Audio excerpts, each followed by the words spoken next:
Hello everyone, welcome to Netisphere. आज से हम स्टार्ट करने जा रहे हैं पीवाईक्यू का सीरीज। ठीक है, जिसको हम unit wise plus shift wise complete करेंगे। जैसे हमने अभी जून 2025 से स्टार्ट किया है, वैसे तो दिसंबर 25 का पेपर भी हो चुका है, लेकिन मेरे पास इसके सारे शिफ्ट के पेपर्स अवेलेबल नहीं है, इसलिए हम जून 25 से करा रहे हैं। तो जून 25 में जितने भी पेपर्स हुए थे, मतलब 25 जून से लेके 29 जून तक लगातार हुआ था, 5 दिन पेपर, 2 शिफ्ट में, शिफ्ट 1 शिफ्ट 2 में। तो टोटल कितने हो गए हमारे पास? 10। तो ये 10 जो हमारे पास पेपर्स हैं, इस पेपर में इस पर्टिकुलर यूनिट से, मैथमेटिकल रीजनिंग एंड एप्टीट्यूड से जितने भी क्वेश्चन आए हैं वो हम पहले कंप्लीट करेंगे। उसके बाद हम कोई दूसरा यूनिट, लेट्स से अगर हमने डीआई उठाया है तो हम डीआई को पूरा कंप्लीट करेंगे। जितना भी जून 25 के सारे शिफ्ट, यानी कि 10 शिफ्ट में जितना क्वेश्चन आया है उन सबको कंप्लीट करेंगे। सो ये यूनिट वाइज भी होगा और शिफ्ट वाइज भी होगा, और सबको हम बहुत ही डिटेल एक्सप्लेनेशन के साथ समझेंगे। ठीक है, तो स्टार्ट करते हैं एक एक क्वेश्चन से। हमारा पहला क्वेश्चन है सिंपल इंटरेस्ट का। A person takes a loan of 5,000 at 5% simple interest. He returns 3,000 at the end of 1 year. How much he would have to pay in order to clear his due at the end of 2 years? सबसे पहले हम थोड़ा basic clear करते हैं कि simple interest, या फिर सबसे पहले हमें ये समझने की ज़रूरत है कि इंटरेस्ट क्या होता है। जब भी कोई पैसा हम किसी को दें या हम किसी से ले रहे हैं, जैसे लेट्स से आपके पास 10,000 रुपये है, ठीक है, और आपने किसी को दिया क्योंकि उसने मांगा, ठीक है, तो आप 10,000 दे रहे हैं और वो 2 साल रखता है अपने पास, ठीक है, और बाद में आपको 10,000 ही वापस कर देता है। अगर आपसे वो 10,000 लिया है तो वो 10,000 ही वो करता है आपको, तो वो 10,000 लौटा दिया। क्या आप इस पूरे प्रोसेस से खुश होंगे कि आपने पैसा दिया था, इस 2 साल में आप 10,000 का कुछ भी कर सकते थे, कहीं इन्वेस्ट कर सकते थे, उधर से अर्न कर सकते थे, मतलब आप पैसा से पैसा बना सकते थे, ठीक है। लेकिन इस केस में क्या हुआ कि आपका 10,000 कोई और यूज कर रहा था 2 साल तक, और उसके बाद आपको जो अमाउंट है, जो आपका प्रिंसिपल अमाउंट है, ये जो 10,000 है, ये हमारा प्रिंसिपल अमाउंट है। अगर यही सीधे सीधे वापस आ जाता है तो इस तरीके से कोई किसी को पैसा देगा ही नहीं, ये लोन का भी सिस्टम होगा ही नहीं। तो आप इस 10,000 पे कुछ एक्स्ट्रा चाहते हैं। एक्स्ट्रा किस बात का? क्योंकि 2 साल तक, इस टाइम पीरियड तक रखा हुआ है, ठीक है। अगर कोई 2 साल रखा है तो आपको जो एक्स्ट्रा चाहिए होगा, कोई 3 साल रखा है, या अगर कोई 5 साल तक के लिए रख लेता है, तो आप चाहेंगे ना कि ये वाला इंसान अगर 10,000 रखा है तो कुछ जो एक्स्ट्रा दे, और जो ये दे वो थोड़ा बढ़ते हुए जाएगा। क्योंकि किसी ने अगर, मान लीजिए 2 साल वाले से आप 200 रुपया ले रहे हैं कि 2 साल के लिए रखे हो, हर साल के हिसाब से 100 के हिसाब से आप 200 दे दो, तो 3 साल वाले से आप 300 एक्स्ट्रा चार्ज करोगे। ये जो एक्स्ट्रा चार्ज आप कर रहे हैं क्योंकि आप पैसा दे रहे हैं, या फिर अगर आप किसी से पैसा लिए हैं, तो जो आपको एक्स्ट्रा पे करना होगा प्रिंसिपल अमाउंट से के अलग, ये एक्स्ट्रा जो है यही हमारा इंटरेस्ट होता है, ठीक है। यही है इंटरेस्ट, और ये है हमारा प्रिंसिपल अमाउंट। सो दो तरीके का हमारा ये इंटरेस्ट चार्ज किया जाता है। एक होता है हमारा सिंपल इंटरेस्ट, और दूसरा है कंपाउंड इंटरेस्ट।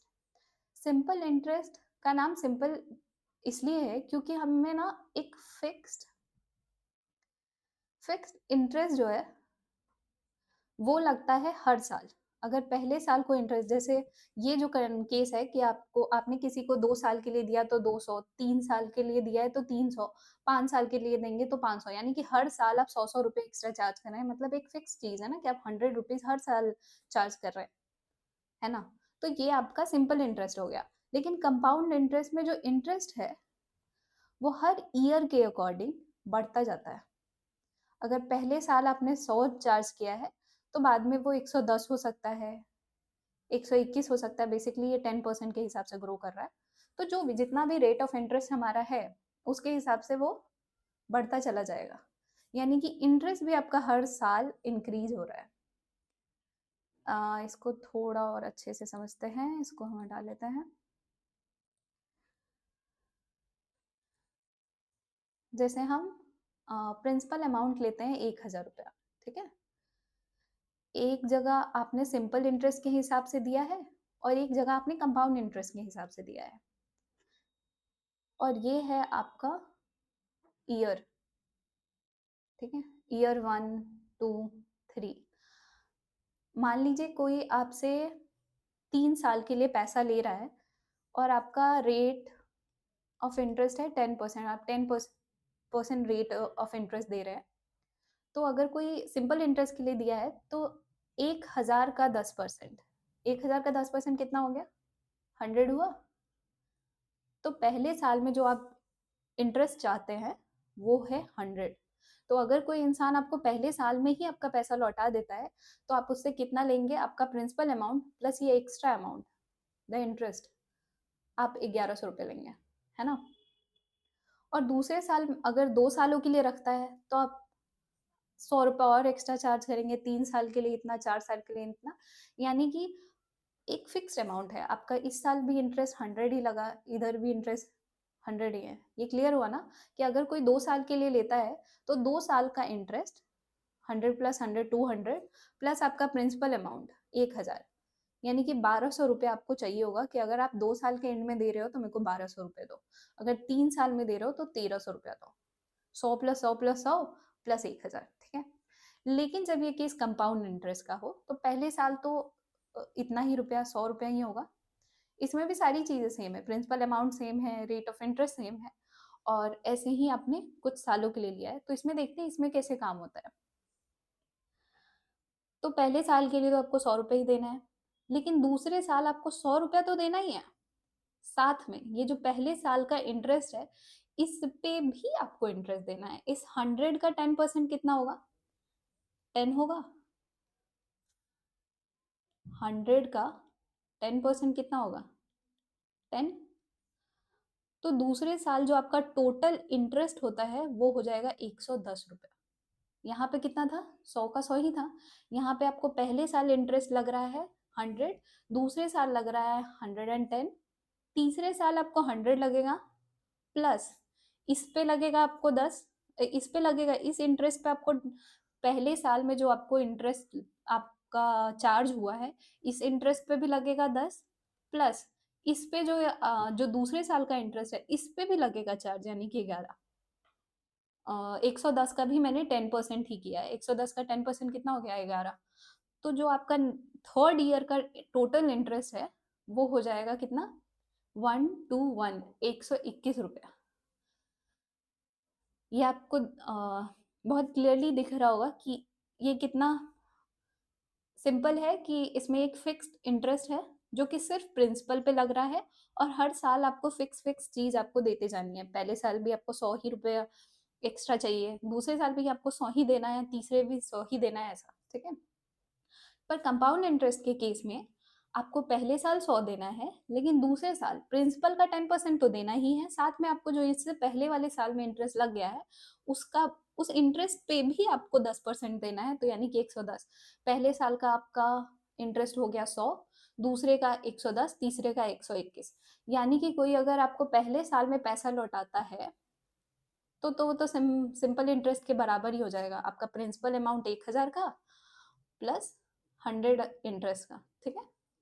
लेकिन इस केस में पहले साल सेम है, सेकेंड ईयर क्या होगा? प्रिंसिपल अमाउंट हो गया 100, सॉरी प्रिंसिपल अमाउंट हो गया 1,000, प्लस पहले साल का इंटरेस्ट 100, प्लस दूसरे साल का इंटरेस्ट 110। तो आपको टोटल कितना पे करना है? 1210। जहां आप दूसरे साल में सिंपल इंटरेस्ट में same rate of interest same tenure के लिए आपको 1,200 रुपये देने हैं, प्रिंसिपल अमाउंट सेम है, यहाँ आपको 1,210 रुपया देना है, ठीक है। फिर थर्ड ईयर के लिए आपको ये 100 प्लस 110 प्लस 121 तीनों, और ऐसा करके चलता चला जाता है। तो कंपाउंड इंटरेस्ट में कंपाउंडिंग होता है, एक्सपोनेंशियली इंटरेस्ट इंक्रीज हो रहा होता है।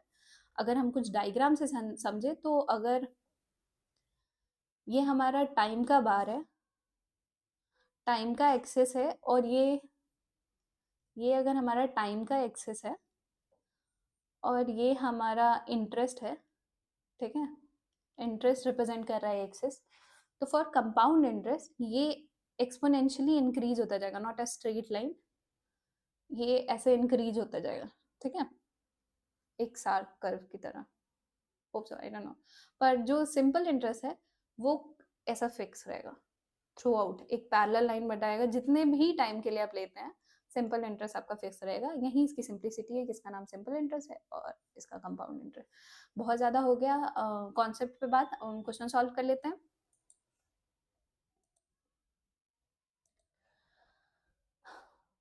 Question A, a person takes a loan of 5,000 at 5% simple interest. He returns 3,000 at the end of 1 year.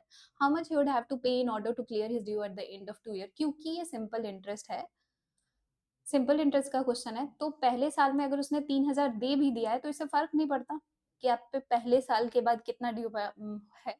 अगर कंपाउंड इंटरेस्ट रहता तो हम इस बात को गौर करते कि कितना दे चुका है। अभी हमें बस इतना जानना है कि ये जो इंसान है जिसने लोन लिया है, इसके लोन का अमाउंट 5,000 है, 5% और 2 साल के लिए लिया है, ठीक है। तो हम पहले चार्ज करेंगे कि आखिर ये ओ कितना करता है रिटर्न करने के लिए। वंस इट इज डन कि कितना आप कर्जे में कितना है, वो अगर अमाउंट निकल जाएगा, उसमें से आप ऑलरेडी अगर आप 3,000 दे चुके हैं तो उसको माइनस करेंगे, जो अमाउंट आता है यही हमारा आंसर हो जाएगा। मतलब दूसरे साल के एंड में अगर आप वो अमाउंट दे देते हैं तो बेसिकली आप टोटल जो भी ड्यू है आपका वो क्लियर हो जाएगा। तो उस हिसाब से काम करता है। तो सबसे पहले इंटरेस्ट देखते हैं कितना होगा। सो इंटरेस्ट का फॉर्मूला होता है PRT by upon 100, principal into rate of interest into time upon 100, ठीक है। प्रिंसिपल है हमारा कितना 5,000, रेट है हमारा 5% और टाइम है हमारा 2 साल। टोटल हम जो वो इंसान है वो लोन कितने के लिए लिया है, 2 साल के लिए लिया है, अपॉन 100।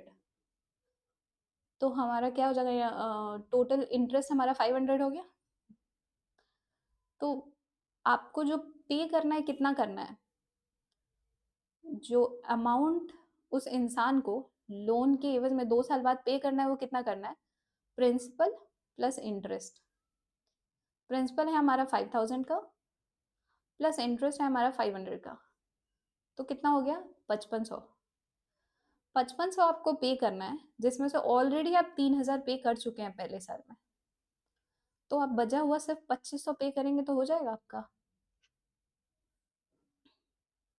मतलब इस इंसान को दूसरे साल में 2,500 रुपया पे करना है बस, तो क्लियर हो जाएगा। So option number B is the answer.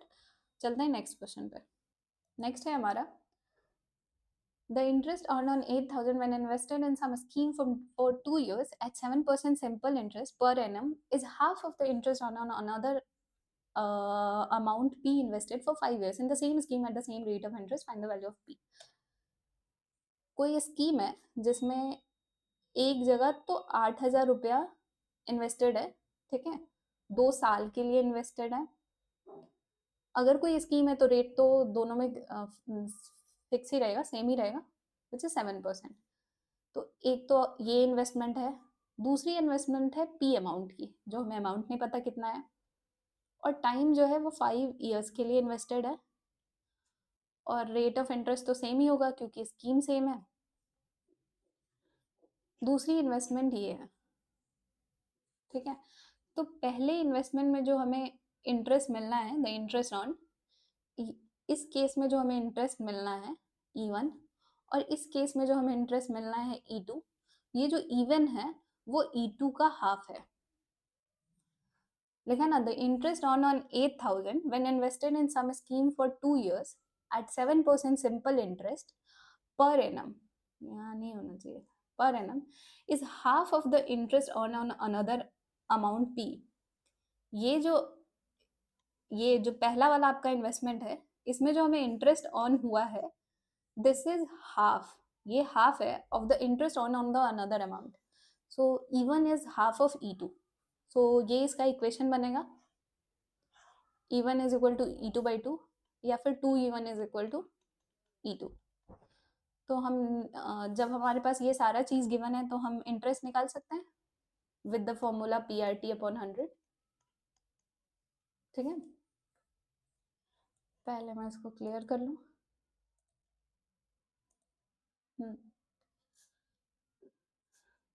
जो पहला इन्वेस्टमेंट है उसमें इंटरेस्ट हो जाएगा कितना, 8000 इंटू PR रेट है हमारा 7, T है हमारा 2 years upon 100 is equal to half of E2। E2 कितना है, कोई अमाउंट है P, वो गिवन नहीं है, और रेट हमारा 7 ही है, और 5 साल के लिए इन्वेस्ट किया है, तो ये इतना हो गया। ये इक्वेशन, अगर हम इस इक्वेशन को सॉल्व करेंगे तो हमारा P का वैल्यू निकल जाएगा। सो इसको सॉल्व करते हैं, 100 से 100 क्रॉस हुआ, ये 7 भी क्रॉस हो जाएगा। So basically P is equal to 2 जो है डिवाइड में है तो इधर ये ऊपर मल्टीप्लाई हो जाएगा, और 5 क्योंकि ये मल्टीप्लाई में है तो वो डिवाइड हो जाएगा, यानी कि 8000 2 इंटू 2 अपॉन में 5। क्लियर? तो ये कितना हो जाएगा हमारे पास, 8 चौका 32, 32 दूना 64, 6400। सो P हमारा प्रिंसिपल हमारा 6400 हो गया। तो हमें निकालना क्या था, यही find the value of P ही निकालना था। P हमारा 6400 है, so C, option C is answer. चलते हैं नेक्स्ट क्वेश्चन पे। नेक्स्ट है हमारा, which of the following statements is are true. ये जो 4 स्टेटमेंट दिया हुआ है ABCD, इसमें बताना है कि कौन सही है, और जो सही है वही बताना है। ठीक है, तो एक एक करके चेक करते हैं। पहला है, speed of x metre per second is equal to x 5/18 kilometre per hour. इसमें जो यूनिट है उसको कन्वर्ट किया गया है।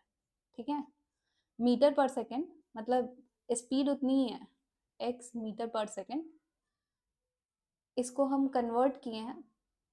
क्वेश्चन में कन्वर्टेड है कि कन्वर्ट करने के लिए कुछ लगेगा ना, कुछ आप कोई न्यूमेरिकल वैल्यू से मल्टीप्लाई करेंगे तो x में किस न्यूमेरिकल वैल्यू से मल्टीप्लाई करेंगे जो ये कन्वर्ट होके किलोमीटर पर आवर में चेंज हो जाएगा।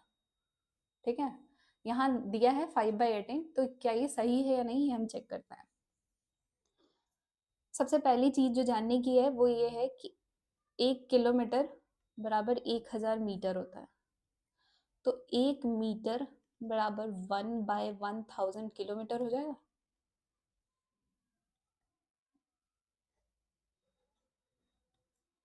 वैसे ही 1 घंटे में हमारा होता कितना है, 3600 सेकेंड होता है, तो 1 second is equal to 1/3600 hour हो जाएगा। ठीक है, तो अब हम इन दोनों को चेंज करते हैं, मीटर पर सेकेंड को किलोमीटर पर आवर में। x metre per second, ACC ही लिख देते हैं, is equal to x metre को हम यहाँ कुछ नहीं लिखा है, मतलब 1 मीटर एंड 1 सेकेंड है ना, तो 1 मीटर इज इक्वल टू कितना था, 1/1000 किलोमीटर। ये डिवाइड में है तो यहाँ डिवाइड का साइन दे देते हैं। 1 सेकेंड कितना था हमारे पास, 1/3600 आर। ठीक है, तो इसको थोड़ा हम सिंपल फॉर्म में लिखते तो x इंटू 3600/1000 हो जाएगा किलोमीटर पर आर। ये हुआ कैसे कि जब हम डिवाइड को मल्टीप्लाई में कन्वर्ट करते हैं तो ये फ्लिप हो जाता है, 3600 ऊपर हो जाएगा, 1 नीचे आ जाएगा, HR जो ऊपर है वो नीचे हो जाएगा, तो किलोमीटर ऊपर और आर का साइन नीचे। ठीक है, सो बेसिकली इतना इज इक्वल टू इतना, तो हम इसको सिंप्लीफाई कर ले तो ये कितना हो जाएगा, 18/5, यानी कि 18x/5, this is x kilometre per hour. So x metre per second is equal to 18x/5 kilometre per hour, लेकिन यहाँ पे क्या दिया है, उल्टा 5/18 किलोमीटर पर आवर, तो ये गलत हो जाएगा। ए अगर गलत है तो ऑप्शन ए और बी एलिमिनेट हो गया। अब हम सी और डी में सिर्फ अगर हम बी को चेक करते हैं तो हमें पता चल जाएगा कि सी और डी तो दोनों में है। अगर बी सही होगा तो ऑप्शन सी आंसर होगा, अगर बी गलत हुआ तो ऑप्शन डी आंसर होगा। ठीक है, लेकिन उससे पहले हमको ये एक और इस वाले स्टेटमेंट में एक और चीज़ बताना है। Clear this first.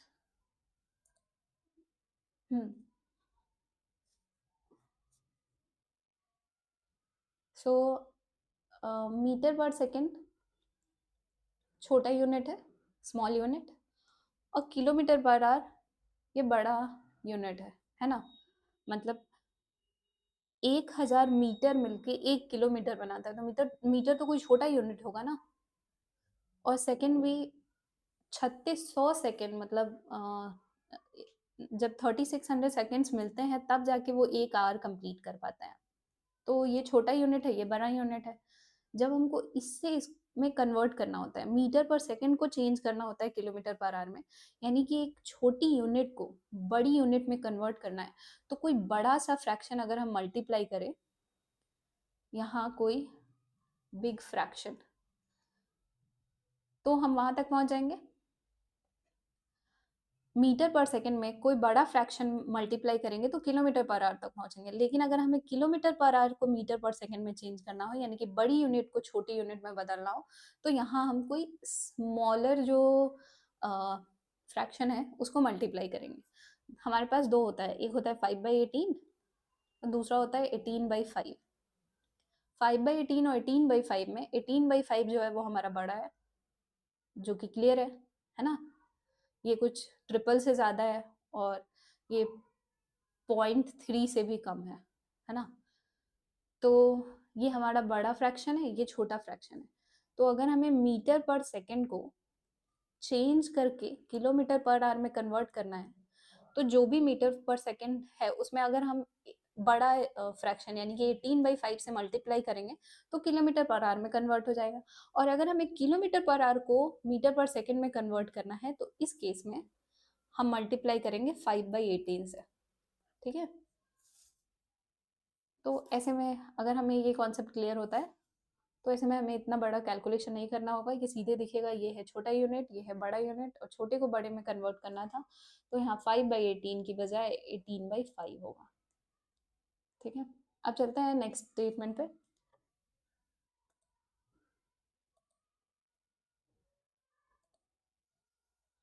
नेक्स्ट है हमारा, if a train run at 5/6 of its usual speed, it gets late by 10 minutes. Usual time of the train to cover the journey is 40 minutes. ठीक है, हम ये जो फर्स्ट स्टेटमेंट है इसको solve करते हैं। अगर हमको यूजुअल टाइम 40 मिनट्स आ जाता है तो ये स्टेटमेंट सही हो जाएगा, नहीं तो गलत हो जाएगा। तो पहला जो इसमें समझने का है कि जो ये ट्रेन है, लेट्स से इसकी यूजुअल स्पीड है v, तो जो इसकी करंट की स्पीड है 5v/6 है। यूजुअली वो इस स्पीड से चलता है, लेकिन अभी जो ट्रेन चल रहा है वो 5v/6 के स्पीड से चल रहा है।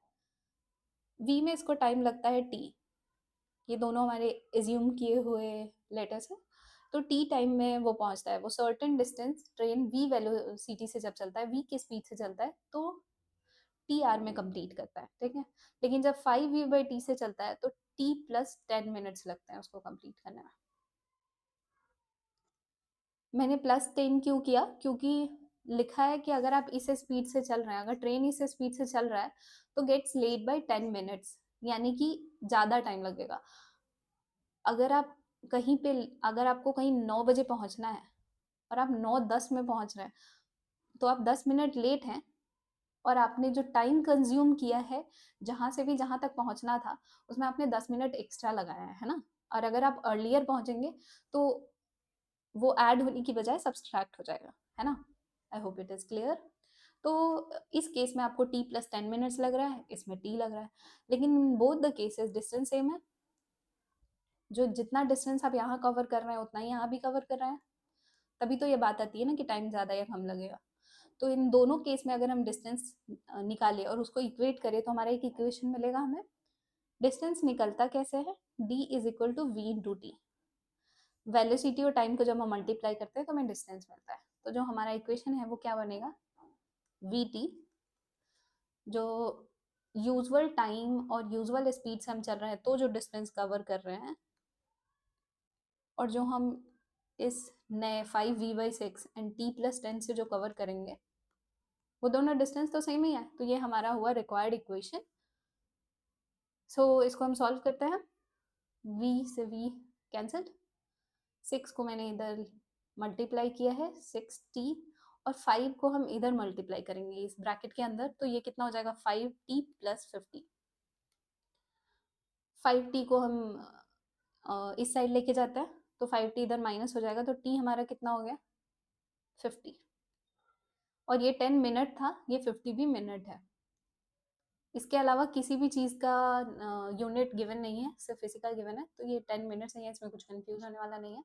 लेकिन जो बात जानने की है वो ये है कि अगर यूजुअल स्पीड से ट्रेन स्पीड से ट्रेन चल रही होती तो जो उसको टाइम लगता है वो है 50 मिनट्स लगता है, और जो ये नई स्पीड है इस स्पीड में उसको 60 मिनट्स लगेंगे।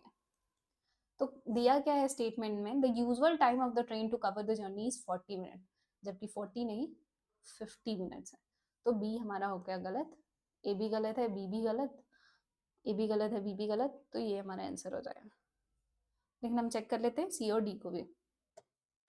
नेक्स्ट स्टेटमेंट है हमारा, a car move at a speed of 80 kilometre per hour, the speed of the car in metre per second is इतना। यहाँ पे हमें किलोमीटर पर आवर को कन्वर्ट करना है मीटर पर सेकेंड में, यानी कि बड़ा यूनिट किलोमीटर पर आवर है हमारा बड़ा यूनिट, इसको चेंज करना है छोटे यूनिट में। तो हमें मल्टीप्लाई क्या करना होगा, छोटे फ्रैक्शन से मल्टीप्लाई करना होगा, यानी कि 5/18 से मल्टीप्लाई करना होगा। तो है हमारे पास 18 किलोमीटर पर आवर, 18 नहीं 80 किलोमीटर पर आवर, इसको हम 5/18 से मल्टीप्लाई करेंगे तो हमें कितना मिलेगा, 2 से 40, 9, 200/9 विच इज इतना, ठीक है। 100/9 होता है तो 11.111, तो 200/9 है तो 22.22222 होगा, जो कि 2/9 हम करके लिख सकते हैं, ठीक है। सो बेसिकली 200/9 हमारा इतना मीटर पर सेकेंड आ गया, तो ये है सही है, 80 किलोमीटर को हमने कन्वर्ट किया इतना गया। अब चलते हैं नेक्स्ट स्टेटमेंट पे जो कि सही होगा। A person crosses a 600-meter long street in 5 minutes. The speed of the person in kilometer per hour. तो आपको स्पीड निकालना है इस कंडीशन में जब इतना मीटर डिस्टेंस दिया हुआ है और टाइम दिया है।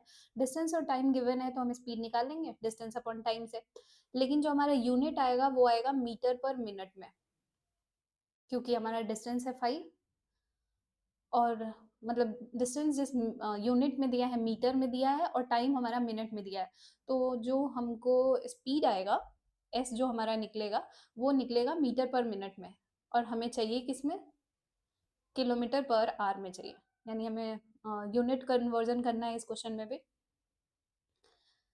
सो ये रहा सोल्यूशन। स्पीड हो जाएगा, पहले तो स्पीड निकाल लेते हैं, 600/5 मीटर पर मिनट।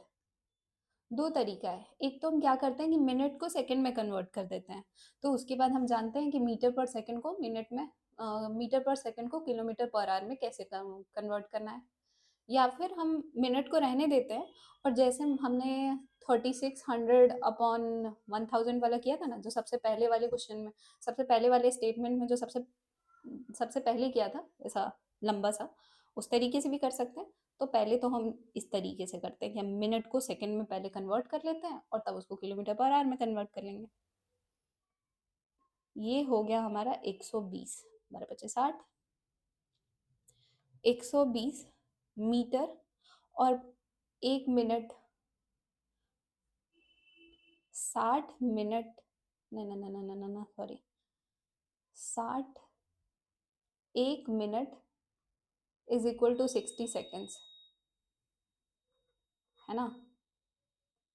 तो ये जो हमें मीटर पर मिनट मिला हुआ है, इस मिनट को हम चेंज कर देते हैं, डिवाइड में है मीटर अपॉन में 1 मिनट में हम जगह यहाँ पे लिख सकते हैं 60 सेकेंड,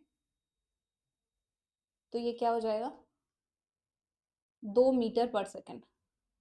अब हमें 2 मीटर पर सेकेंड को चेंज करना है किलोमीटर पर आवर में, छोटी यूनिट को बड़ी यूनिट में कन्वर्ट करना है, तो हमें क्या करना होगा, एक बड़े से फ्रैक्शन यानी कि 18/5 से मल्टीप्लाई करेंगे, इनटू किलोमीटर पर आवर हो जाएगा। ठीक है, कन्वर्ट हो गया।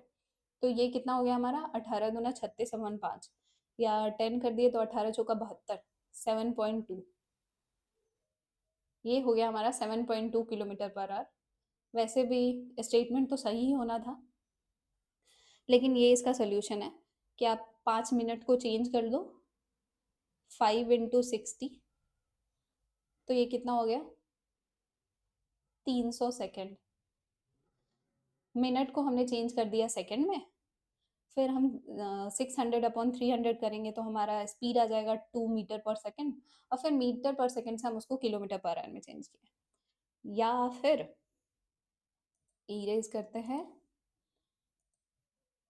जो ये मीटर पर मिनट है इसको हम एक एक करके भी चेंज कर सकते हैं, सिर्फ हम यूनिट को देख रहे हैं। ठीक है, सोल्यूशन तो मिल चुका है पहले में, इसको देखना है।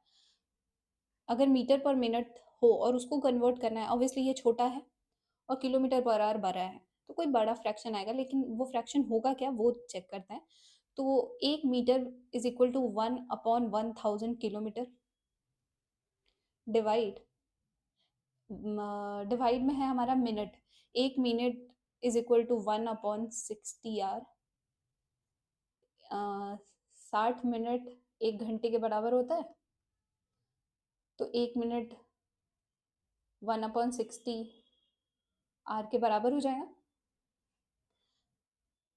सो इस डिवाइड को मल्टीप्लिकेशन में चेंज करेंगे तो ये हो जाएगा 60/1000 किलोमीटर पर आवर। ये हो जाएगा हमारा 3/50, 3/50 किलोमीटर पर आवर। इस तरीके से भी अब अगर हम चेंज करते हैं मीटर पर मिनट को किलोमीटर पर आवर में, तो हमारा इतना हो जाएगा। तो दोनों तरीका है, मुझे ऐसा लगता है कि मिनट को सेकंड में चेंज कर देना ज़्यादा ईजी रहेगा, और फिर वहाँ से किलोमीटर पर आवर, क्योंकि मोस्टली जो क्वेश्चन आते हैं ना वो मीटर पर सेकंड को किलोमीटर पर आवर में चेंज करने वाले ही होते हैं, मिनट वाली क्वेश्चन कम होता है। इस वजह से अगर आपको 5/18 और 18/5 वाले फ्रैक्शन याद है तो इसमें टाइम बच सकता है। अब चलते हैं नेक्स्ट क्वेश्चन पे।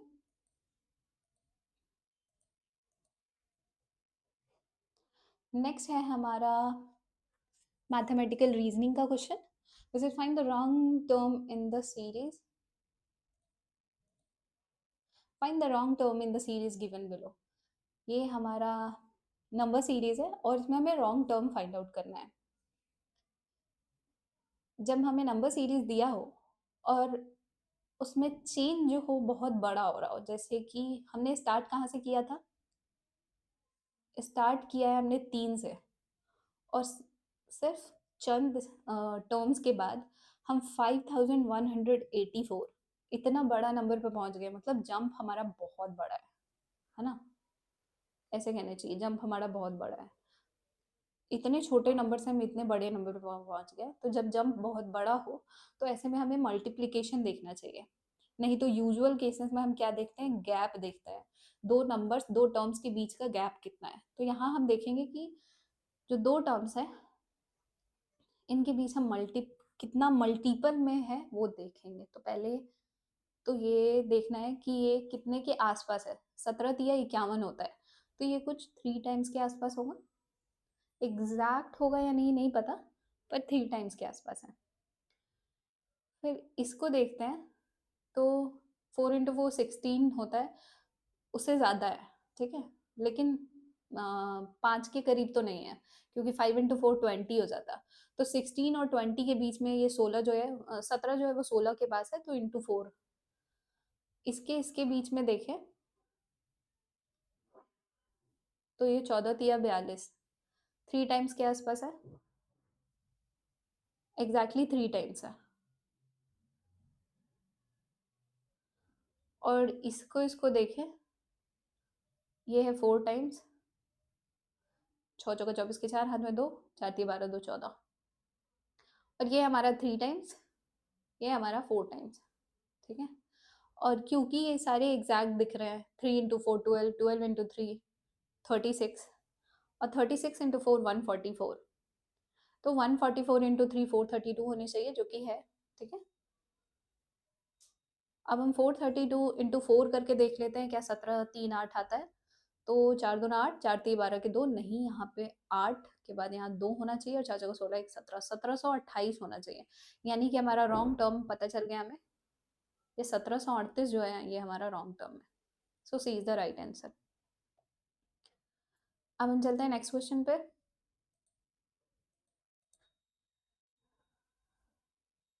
नेक्स्ट है हमारा कोड एंड रिलेशन का। In a certain code language Germany is coded, in a certain code language Germany is coded as itna, how France will be coded in this language? Germany,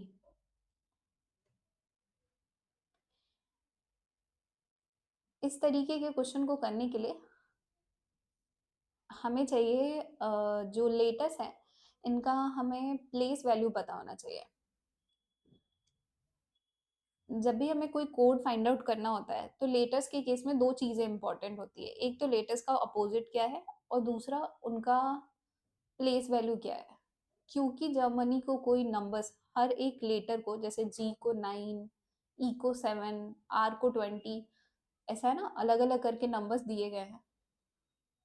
तो जब अगर ऐसा कुछ given हो तो हमें इसका जो प्लेस वैल्यू है वो पता होना चाहिए। सो इन दैट केस हम प्लेस वैल्यू देख लेते हैं कि क्या क्या होगा।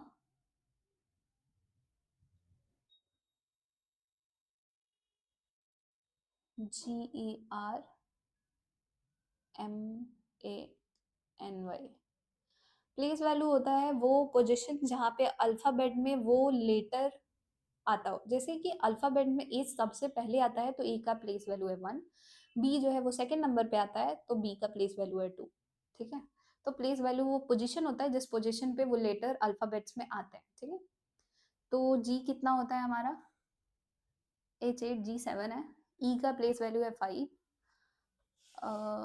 आर का प्लेस वैल्यू है हमारा 18, एम का है 13, ए का है 1, एन का है 14 और वाई है हमारा 25, ठीक है।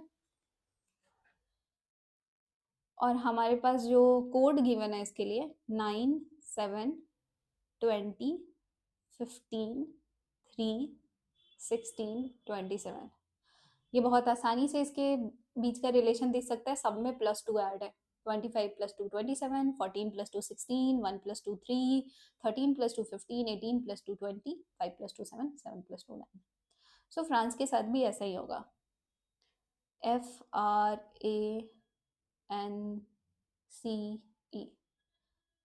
एफ का जो प्लेस वैल्यू है वो है 6, आर हो गया हमारा कितना 18, ए है 1, एन है 14, सी है 3 और ई है 5। 6 + 2 8, 18 + 2 20, 1 + 2 3, 14 + 2 16, 3 + 2 is 5 and 5 + 2 is 7। So 8 20 3 16, 8 20 3 16 5 7, option C is the right answer. So सिर्फ वन में इतना ही।